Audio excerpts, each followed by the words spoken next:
In this video, I'm going to show you how to put this chandelier together, and at the end of the video, I'm going to give you a few reasons why this may or may not be for you. First step is attaching all 6 legs to this plate with 2 screws apiece on top and bottom. You want to start with the top of the chandelier. Do them one at a time, but do all 6 before you try to put this cap on. This cap goes over the legs once you've gotten all 6 legs on.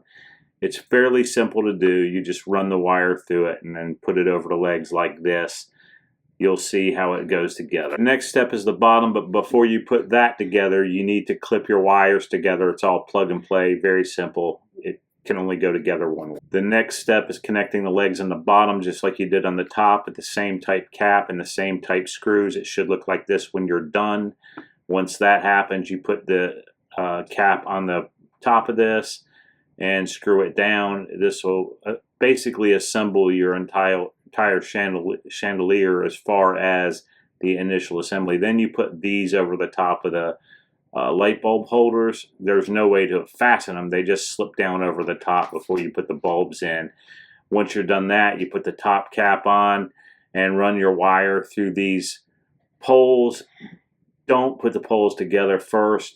Run each pole through the wire separately, because if you try to put it all together, you'll never get the wire to go through. It's much easier to do it one at a time. And as you can see here, I ended up having to twist the wires together just to get it through one of the poles. Now, once I did that, it was fairly simple to do, and it went through pretty easily. But before, I tried, having them separate, and it didn't go through quite as easily. Now, once you get to this point, everything else is fairly self-explanatory. In fact, the whole thing is pretty self-explanatory, but there are a lot of pieces, and it can be intimidating to some people to see that many pieces and have instructions that aren't so good. And these instructions weren't so good. They were a couple diagrams, but they didn't really give any instructions. That's why I made this video, so that you can kind of see how it goes together.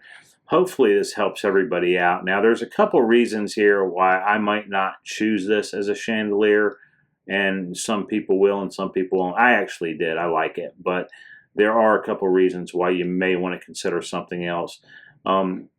Number one, it does require assembly, and if a DIY project is not your thing, then this might not be your thing, because this product has a lot of parts, and like I said, it can be intimidating. It's not a hard thing to do. It was fairly easy for me, but I do DIY stuff all the time. The other reason is, as you see here, we're replacing a dusty old chandelier that's 2 stories up in the air, and even if you are comfortable with electricity and wouldn't normally have to hire a qualified electrician, as you should if you're not comfortable with electricity, you may have to hire somebody to put this up if you're putting it on a surface like we are that's 2 stories in the air.